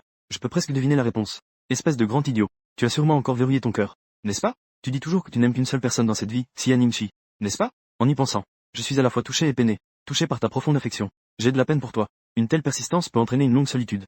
Mon chéri, ne t'arrête pas de chercher le bonheur à cause de moi. D'accord? Après mon départ, je crains toujours que tu passes le reste de ta vie enfermé dans ton souvenir de moi. Mais ce que je veux le plus voir, c'est que tu retrouves ton sourire joyeux. Même si ce sourire n'est plus à cause de moi. Peut-être qu'un jour, quand tu rencontreras quelqu'un qui mérite d'être aimé, j'espère que tu ne reculeras pas. Aime avec audace, comme tu m'aimais sans réserve autrefois. Je ne serai pas jaloux. Vraiment. De te voir retrouver le bonheur. Je serai sincèrement heureux. Parce que c'est le dernier souhait de ma vie. Bien sûr. Si ton destin n'apparaît jamais, ce n'est pas grave. J'espère simplement que tu ne refuses aucune joie possible. Achin, tu m'as demandé si j'avais peur de la mort. À l'époque, j'ai dit que je n'avais pas peur. En fait, j'avais vraiment peur au fond de moi. J'ai peur qu'après mon départ, tu ne te relèves pas. J'ai peur que tu deviennes déprimé, et que tu en veuilles au ciel pour son injustice. La mort n'est pas effrayante. Ce qui est effrayant, c'est que nous ne pouvons pas vivre correctement. Je suis parti. Mais tu dois continuer à bien vivre. Regarde pour moi les paysages que je n'ai pas eu le temps de voir. Expérimente la vie que je ne peux plus toucher. Donc, peu importe combien l'avenir est long, tu dois me promettre de continuer à avancer courageusement, d'embrasser chaque soleil de demain, d'essayer d'accepter de nouvelles chaleurs. Quoi qu'il en soit, je te bénirai toujours. Avec amour, ta Xia Ningxi. J'ai lu la lettre mot à mot. Cela fait longtemps que je ne l'ai pas fermée. Le crépuscule teint le ciel en rouge. Une douce brise caresse. Je regarde au loin à l'horizon. Inconsciemment, un sourire amer mais chaleureux apparaît. Petite idiote. Tu veux que j'aime quelqu'un d'autre? Comment pourrais-je en être capable? Je murmure doucement. Elle pense toujours à moi de cette manière. Jusqu'à la dernière seconde. Elle espère même que j'aime une autre personne. Ne sois pas seul jusqu'à la fin de tes jours. Mais, comment devrais-je lui dire? Dans cette vie et ce monde, mon cœur est déjà rempli par elle. Je ne peux plus accueillir une seconde personne. Néanmoins, je comprends qu'elle a de bonnes intentions. Elle ne veut pas que je sois seul. C'est son dernier amour pour moi. D'accord. Je te promets. Je vais continuer à bien vivre. Je lève les yeux vers les étoiles qui apparaissent peu à peu. Je hoche la tête sérieusement. Quant à aimer ou non quelqu'un d'autre, laissons le destin décider. Si une telle personne apparaît, je lui dirai aussi, au fond de mon cœur, il y a une place qui ne peut jamais être remplacée. Il s'agit d'une jeune fille appelée Xia Ningxi. En disant cela, je ne peux plus me retenir. Les larmes coulent. Mais cette fois, j'ai un sourire sur le visage. Petite idiote. Tu es vraiment la fille la plus bête et la plus adorable du monde. Tu m'as appris à aimer. Et tu m'as aussi appris à me laisser aller. Pour réaliser les rêves des autres. Je me souviendrai de tes mots. Je marcherai courageusement sur le chemin que nous devions parcourir ensemble. Même si je marche seul, je ferai de mon mieux pour vivre d'une manière qui te rendra fier. En un clin d'œil, Xia Ningxi est partie depuis 5 ans. Au cours de ces 5 années, j'ai l'impression d'avoir parcouru un long chemin émotionnel. Depuis les débuts déchirants, jusqu'à aujourd'hui où j'ai appris à coexister en paix avec la nostalgie. le 21 juin de cette année. J'ai décidé d'accueillir sa lettre d'une manière différente. J'ai changé d'adresse au bureau de poste D. J'ai même pris un jour de congé. J'ai acheté un bouquet de ses fleurs préférées, les gypsophiles. Je suis allé au cimetière le matin. Je me tiens devant la pierre tombale de Xia Ningxi. Je dis doucement. Ningxi, je suis là pour te tenir compagnie. Nous attendons ensemble le cadeau d'aujourd'hui. D'accord? Une brise légère souffle. On dirait qu'elle écoute tranquillement. Je suis assis à côté de la pierre tombale. Je regarde le ciel. Au crépuscule. En effet, une lettre est arrivée à l'heure. J'ouvre prudemment l'enveloppe devant sa tombe. Je lui lis à voix haute. Cher Achin, c'est déjà ma 5e lettre pour toi. Le temps passe si vite. N'est-ce pas? En un clin d'œil. Nous avons tous deux passé 5 printemps, été, automne et hiver dans 2SJ. Nous avons passé 5 printemps, été, automne et hiver. Et cette lettre? Je veux te parler des regrets. Il est difficile de vivre sans regrets. Mon plus grand regret, c'est naturellement de ne pas pouvoir vieillir à tes côtés. De ne pas pouvoir voir tous les paysages du monde avec toi. Je regrette aussi de ne pas pouvoir te donner un adorable bébé. Je me souviens que nous rêvions d'une future famille. Tu disais que tu voulais une fille qui me ressemble. À cette époque, je souriais toujours timidement. Quel dommage. Le ciel ne nous a pas donné cette chance. Si tu rencontres la bonne personne à l'avenir, assure-toi de fonder une famille heureuse. Continue nos rêves inachevés. D'accord? Même si la mariée n'est pas moi. Je vous enverrai des bénédictions depuis le ciel. Après avoir dit tout cela, tu vas probablement encore avoir les yeux rouges. Grand idiot. Je ne voulais pas te rendre triste. Ce que je veux dire, c'est, en fait, même si j'ai ces regrets, il y a surtout de la satisfaction. Parce que dans ma vie, j'ai été profondément aimé par toi. Et j'ai eu tant de beaux souvenirs et tes petits moments ont déjà rempli ma vie, la rendant non plus vide. Combien de personnes désirent la véritable amour toute leur vie sans l'obtenir? Et bien que ma destinée soit brève, j'ai déjà goûté à l'amour le plus pur. N'est-ce pas une autre forme de plénitude? Donc, ne t'inquiète pas pour moi. Quand je partirai avec ton amour dans mon cœur. Ah Shen, tu dois aussi me promettre. Ne vis surtout pas dans le regret. Prends les choses avec légèreté. Profite bien de chaque jour qui passe. La vie est courte. Si tu te concentres toujours sur ce que tu as manqué et perdu, tu ne seras jamais heureux. Promets-moi. D'accord? Emporte avec toi nos merveilleux souvenirs. Accueille chaque jour à venir avec sérénité. Ne regarde pas en arrière tout le temps. Laisse-moi te confier un petit secret. Une fois que j'aurai terminé cette lettre, j'aurai déjà écrit la moitié. N'est-ce pas impressionnant? Bien que mon corps soit fatigué. Mais en pensant que W pourra revenir de cette manière, à tes côtés, je me sens rempli de force. Et, cercle plein voilà. C'est tout pour aujourd'hui. N'oublie pas mes paroles. Je t'aimerai toujours, Xia Ningxi. En arrivant ici, ma voix est déjà enrouée. Je suis à genoux devant la pierre tombale. Des larmes tombent sur le papier. Je peux presque l'avoir penché sur son bureau, en écrivant ces mots un par un. Une expression complexe sur le visage, à la fois pleine de regret, et empreinte de sérénité. Ningxi, je caresse la pierre tombale froide, les yeux pleins de larmes. Comment peux-tu être si compréhensive et si naïve? Elle est clairement pleine d'espoir pour l'avenir. Mais elle doit à l'inverse me réconforter, pour que je n'ai pas de regrets. C'est vrai, nous nous sommes aimés. Nous sommes déjà satisfaits. Pourquoi demander l'éternité? J'essuie mes larmes. J'essaie de montrer un sourire à la photo sur la pierre tombale. Ne t'inquiète pas, je me souviendrai de tes mots. Pour le reste de ma vie, je vais certainement bien vivre. Je ne trahirai pas l'amour que tu m'as donné. Je me lève. Je dépose doucement ce bouquet d'étoiles du ciel devant la tombe. Puis je plie à nouveau la lettre, et la mets dans l'enveloppe. C'est la 5e lettre. Et demi. Je dis doucement. Ningxi, tu es vraiment incroyable. Elle, sur la pierre tombale, sourit toujours avec douceur. J'ai l'impression de voir son œil pétillant cligner. Elle me dit avec malice. Bien sûr, le temps passe vite. C'est déjà le 6e été. Le ciel semble aussi ressentir un certain poids. Il s'est assombri tôt. Des nuages gris plombés pèsent bas. Fin. De nombreuses gouttes de pluie incessantes. Comme une tristesse infinie tombant du ciel, enveloppant tout le cimetière d'une grisaille humide. L'air est imprégné de terre. L'odeur de l'herbe et de la pluie mélangée. Froid et meurtrier. Je tiens ce vieux parapluie. Le parapluie que je tenais pour elle sous la pluie au lycée. Je me tiens ici encore une fois. La pluie frappe la toile du parapluie, produisant un son monotone et lourd, comme un murmure impitoyable du temps. Les 5 lettres du passé dans le tiroir, comme 5 rayons de lumière faible mais tenaces, soutenant mon SJ vacillant. Un peu m'enseigne comment se tenir à nouveau sur les ruines de sa perte. Se tenir à nouveau sur ces ruines. Comment respirer difficilement dans l'infini de la nostalgie. Le déchirement initial a été poli par le temps en une douleur sourde, profondément gravée dans les os, devenu une partie de la vie. Mais ce vide, ce désir, n'a jamais vraiment disparu. Juste appris à se taire, appris à ce jour précis, à se permettre de se plonger complètement. Je suis arrivé. Ma voix est basse, presque engloutie par le bruit de la pluie, plus comme un murmure à mon propre cœur. La photo sur la pierre tombale est mouillée par la pluie. Son sourire serein dans la brume, semble un peu flou dans la vapeur d'eau, mais reste douce au point de briser le cœur. Je dépose dans mes bras ce bouquet qu'elle aimait le plus. Des étoiles de la nuit délicatement posées devant la pierre. Les fleurs blanches et délicates sont instantanément embrassées par la pluie, couvertes de gouttes d'eau scintillantes. Comme les années précédentes, je me suis assis contre la froide stèle, mon dos collé à l'endroit où son nom est gravé. Le temps s'écoule lentement dans le silence humide et froid. Je ne sais pas combien de temps s'est écoulé. Des pas se font entendre dans le bruit de la pluie. J'ouvre les yeux. Je vois le vieux facteur familier en imperméable, avançant en pataugeant dans les flaques d'eau. Il ne dit rien. Il me tend simplement une enveloppe blanche. Une enveloppe sans aucune signature dans ma main. Au moment où il me tend la lettre, peut-être le reflet de la pluie, peut-être est-ce une illusion de ma part.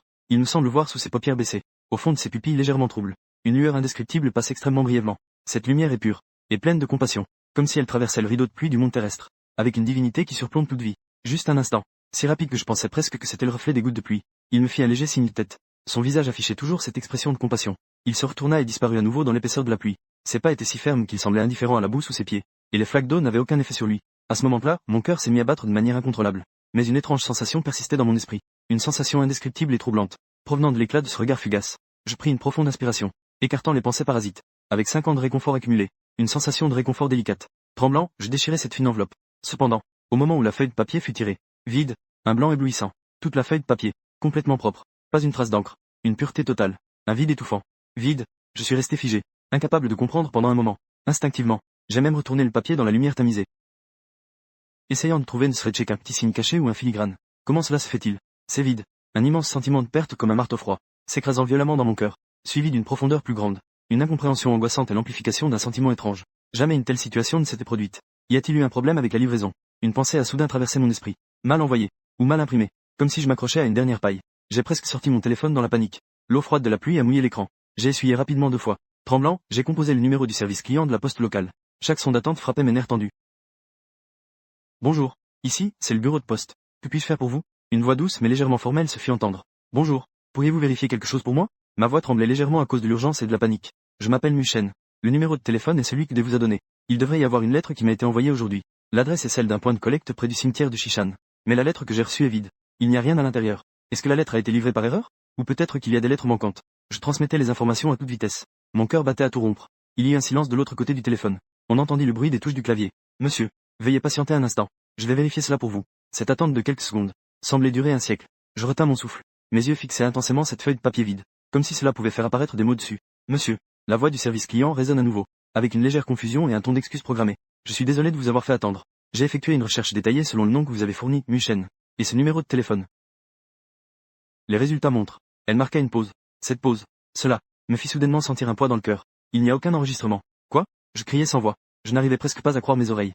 Il n'y a aucun enregistrement. Comment est-ce possible? Chaque année pendant ces 5 dernières années. Oui, le ton du service client reste poli. Mais il laisse transparaître une froideur de confirmation. Le système n'a trouvé aucun enregistrement à votre nom. De tout envoi de courrier. Que ce soit aujourd'hui ou au cours des dernières années. Rien en lien avec les informations que vous avez fournies. Veuillez vérifier si le nom et le numéro de téléphone sont corrects. Cette phrase était comme un poignard glacé. Enfoncé brutalement dans mon cœur. Il n'y a pas d'erreur. C'est bien ce nom. Ma voix s'éleva soudainement. Avec une pointe de désespoir. Le 20 juin de chaque année. Il y a toujours une lettre. Comment est-il possible que vous n'ayez pas de dossier? Un immense sentiment d'absurdité et une peur glaciale m'ont instantanément saisi. Le pilier spirituel de ces 5 dernières années. Était-ce une illusion du début à la fin? Même ce dernier souvenir qu'elle m'a laissé n'existe pas. Est-ce que même ces lettres sont toutes le fruit de mon imagination? Monsieur, je comprends très bien ce que vous ressentez. Mais les enregistrements du système sont effectivement ainsi. La voix du service client avait une note de résignation. Vous rappelez-vous des informations possibles sur l'expéditeur des lettres? Nous pouvons chercher sous un autre angle. Expéditeur. Xian Yingxi. Une personne décédée depuis 5 ans. Cette pensée m'a plongé dans un abîme de froid. Mon sang semblait se figer à cet instant. Un froid plus mordant que celui d'un cimetière se propageait de mes pieds jusqu'au sommet de ma tête. J'ai ouvert la bouche. Ma gorge semblait gelée. Je ne pouvais pas prononcer un mot. Une immense panique et un sentiment d'impuissance m'ont complètement submergé. Papier à lettres vierges. Aucun enregistrement d'envoi pour cette personne. Que signifie tout cela? Ces 6 années n'étaient-elles que, avec ces 5 lettres, n'étaient-elles que des illusions causées par ma douleur excessive? N'est-ce pas? Même son existence? Monsieur, êtes-vous toujours à l'écoute? La voix du service client parvient de loin. J'ai brusquement raccroché. En haletant. La pluie froide sur mon visage ne peut pas me réveiller. SJ semblait tourner devant mes yeux. S'effondrer. Je baisse les yeux sur cette feuille de papier vierge éblouissante dans ma main. Je lève à nouveau les yeux vers son sourire éternel gravé sur la pierre froide. Pourquoi, Nimshi? Une immense douleur et confusion, comme un tsunami qui m'engloutit complètement. Je ne peux plus tenir. Mon front s'appuie lourdement sur la pierre tombale froide. Je pleure à voix haute, comme un enfant complètement abandonné par SJ. Même un petit souvenir. Ne m'en laisses-tu vraiment aucun? Tu m'avais promis. Tu avais promis d'écrire chaque année. Les sanglots désespérés se noient dans le bruit de la pluie. Tu me mens. Même toi, tu me mens? La douleur a atteint son paroxysme. La conscience commence à s'estomper sous l'énorme choc. La pluie glaciale. Le papier vierge. Tout devient lointain et irréel. Juste au moment où je frôle l'effondrement. J'ai l'impression que mon âme va se déchirer dans ce désespoir. Au moment de la congélation. Une mutation soudaine se produit. La feuille de papier vierge que je tiens fermement dans ma main éclate soudainement en une lumière intense. Ce n'est pas une flamme brûlante, mais une pureté, douce et chaude, comme si elle contenait une lumière laiteuse d'une énergie vitale infinie. Elle dissipe instantanément l'obscurité environnante et l'humidité glaciale. Elle m'enveloppe entièrement. Ensuite, la pierre tombale contre mon front, s'illuminait d'une lumière semblable en réponse. La pierre semblait s'être transformée en jade translucide. Un halo doux mais puissant en émanait, qui se mêlait à l'éclat du papier à lettres, formant un océan de lumière chaud et sacré. Cela, je levai la tête, stupéfait. Mon visage, entrelacé de larmes et de pluie, était rempli de l'étonnement du JZ. L'éclat fugace dans les yeux du facteur. Du papier à lettres vierges. Des enregistrements postaux inexplicables. L'étrangeté de tout cela semblait trouver une réponse en ce moment. Une force indescriptible. Une volonté vaste, dépassant la compréhension, m'enveloppait. Avec de la compassion et une puissance spatio-temporelle irrésistible. La scène devant moi changea instantanément. L'obscurité. Une obscurité glaciale. Et un sentiment de lourdeur infinie. La conscience est comme plongée au fond d'une mer glacée. Chaque tentative de se libérer apporte une douleur déchirante à l'âme. Chut. Ici c'est. Il semble y avoir un bruit assourdissant à mes oreilles. Très lointain. C'est le bourdonnement d'un appareil. Ou cette voix déchirante qui crie mon nom. Muchen. Xian Yingxi murmure. C'est le seul point d'ancrage restant dans sa conscience. La seule chaleur. Elle peut sentir cette main familière qui la serre fermement. Avec une température désespérée. Elle veut répondre. Elle veut le regarder une fois de plus. Elle veut lui dire de ne pas être triste. Ne pleure pas pour moi. Mais l'obscurité est trop lourde. Le corps semble ne plus lui appartenir. Même bouger un doigt est un luxe. Je suis tellement fatigué. Ah Shen. Je suis désolé. Cette pensée occupe tout. L'obscurité glaciale s'étend frénétiquement de tous mes membres. Comme d'innombrables chaînes froides qui s'enroulent et se resserrent. La conscience est comme une bougie vacillante dans le vent. Tremblotant. La lumière devient de plus en plus faible. Juste au moment où cette flamme de conscience est sur le point de s'éteindre complètement. Dans l'instant où elle s'enfonce dans un éternel silence glacé. Inexprimable. D'une chaleur incroyable. Une lumière si puissante qu'elle pourrait changer le cours du monde. Comme le premier rayon de lumière au commencement de la création. Qui a pénétré l'épaisse et infinie obscurité. Elle ne provient pas de la lumière de la chambre d'hôpital. Ni de la lumière sacrée du paradis des légendes. Elle est plus pure. Plus originelle. Portant une volonté de compassion suprême et d'accomplissement. Cette lumière l'enveloppa instantanément, elle, si froide. Une âme lourde. La douleur avant la mort. L'infinie tendresse et la culpabilité de Mushen. Le regret sans fin de la vie. Tout. Sous le flot de cette lumière divine, tout semble si insignifiant. Elle se sentait portée par une force douce et puissante, irrésistible. Cette force la soulevait doucement. Légèrement. Elle s'était complètement détachée de ce corps qui lui causait tant de souffrance. Ce corps sur le point de se décomposer. Le temps. L'espace semblait se figer complètement à cet instant. Se dissolvant. Il n'y a pas d'autre rive. Pas de réincarnation. Il n'y avait qu'une chaleur. Pure. Un océan de lumière contenant d'infinies possibilités et une chaleur vivante. Pour aller vers un autre endroit. Elle pensait avec confusion dans cet océan de lumière. Sa conscience n'était pas encore complètement éveillée. Seul ce nom était clair comme une empreinte éternelle. Elle s'inquiétait pour lui. Comme il devait être désespéré. La rotation de la lumière s'arrêta soudainement. Cette volonté immense semblait avoir accompli sa mission. Lorsque la lumière se stabilisa, je me suis rendu compte que je me tenais sur une allée familière. Le soleil de l'après-midi est ardent et réel. À travers les feuilles denses des platanes. Il projette des taches de lumière dansantes sur le sol en ciment propre. L'air est imprégné d'un léger parfum de fleurs. L'odeur de l'herbe fraîche. Et l'énergie vibrante des jeunes étudiants. Au loin, on entend le tintement clair des bicyclettes. Les rires et les conversations du groupe d'étudiants. Le bruit des ballons de basket frappant le sol. Tout est rempli d'une vie éclatante. Ici, c'est notre université. Le mur en briques rouges familier de la bibliothèque est juste là-bas. Je regarde avec incrédulité vers moi-même. Je ne porte plus ce manteau sombre couvert d'humidité et de larmes. Un manteau sombre d'humidité et de larmes. Mais j'ai enfilé un short blanc frais et un jean. Mes pieds sont dans ces baskets en toile familière. Mon corps est léger et agile. Confiance. Ding. Tout cela a traversé mon esprit comme un éclair. Une immense stupéfaction et une joie tsunamiesque ont instantanément envahi mes membres et mon corps. Existait-il vraiment des divinités? Mais, quoi qu'il en soit, une certaine présence m'a répondu. Les pensées et regrets transcendant la vie et la mort m'ont renvoyé au tournant de mon destin. Mushen, pourquoi es-tu dans la lune? N'avions-nous pas convenu d'aller ensemble réserver des places à la bibliothèque? Si tu traînes encore, il n'y aura plus de bonne place. La voix forte d'Ajie résonne derrière moi. Je me retourne brusquement. Je vois Ajie tenant un ballon de basket. Il me regarde avec impatience. Ajie, quelle est la date aujourd'hui? Je lui demande avec impatience. Ma voix tremble d'excitation. T'es devenu idiot, toi. Ajie a une expression de t'es sérieux? C'est le deuxième semestre de la première année. Aujourd'hui devrait être. Laisse-moi réfléchir. Oui, le 18 juin. Alors que je suis encore sous le choc. L'ombre gravée dans l'âme est apparue. En bas du dortoir des filles. Xia Ningxi portait une robe bleu clair. Elle regardait anxieusement autour d'elle. Le soleil brillait sur le sommet de sa tête. Au moment où nos regards se sont croisés, je voyais des vagues déferlantes dans ses yeux. L'étonnement de JZ. Incroyable. Une confusion instantanée. Puis, submergé par une joie presque étouffante. Et une tristesse indicible. Ses yeux ont traversé la séparation entre la vie et la mort. Ayant fermé les yeux dans une chambre froide. Les yeux de Xia Ningxi ayant reçu la grâce divine. Mushen. Elle avait la voix tremblante. Elle courait sans se soucier de rien. J'ai aussi couru vers elle de toutes mes forces. À quelques pas de distance. J'ai couru à travers 6 années. J'ai couru à travers la désespérance de la vie et de la mort. Nous nous sommes violemment heurtés. Elle était mince mais possédait une force incroyable. La sensation de son corps se heurtant à moi. Si réelle qu'elle fait trembler mon âme. Des larmes chaudes mouillent instantanément mon épaule. Elle m'enlace fermement de ses bras. Si fort que ça fait mal. Mais cela apporte une satisfaction et une joie incomparables. C'est elle. C'est sa chaleur réelle. C'est son odeur de gousse et de soleil. Achin. Est-ce vraiment toi? Elle pleure dans mes bras, sans pouvoir s'arrêter. Sa voix est brisée et étouffée. Avec un tremblement d'incrédulité et une immense tristesse. J'ai l'impression d'être dans une chambre d'hôpital, si sombre. Si froid, puis tout à coup, si chaud. Une lumière éblouissante, Son ordre de mots est confus. Ces mots ne transmettent pas ce qu'elle ressent. Mais elle transmet clairement ce froid avant la mort. Le choc de désespoir est de traverser ce moment. C'est moi.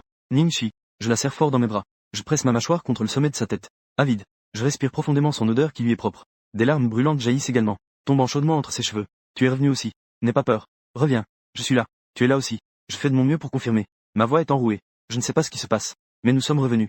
Vraiment revenus. Regarde-toi. C'est l'université. Je prends son visage inondé de larmes dans mes mains. Mes doigts ressentent la réalité de sa peau. La chaleur et le léger tremblement.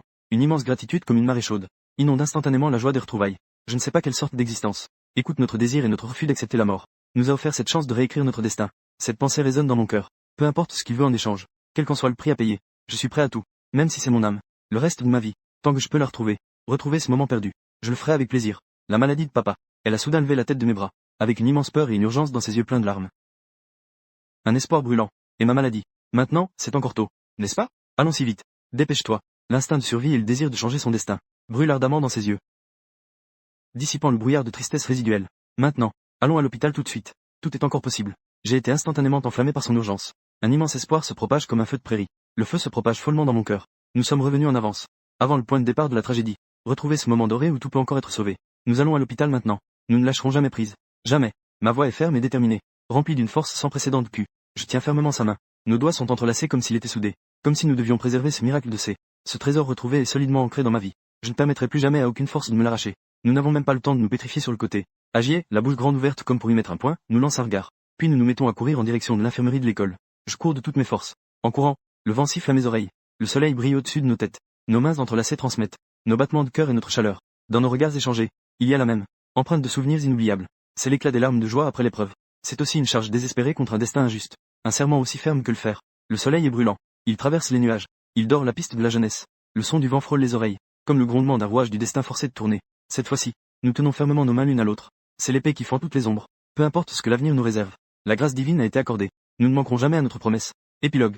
Dans le manoir des roses. Les roses dans le ciel semblent représenter chacun les vœux les plus sincères venant du cœur des gens. Des milliers d'étoiles tombent du ciel comme une voie lactée.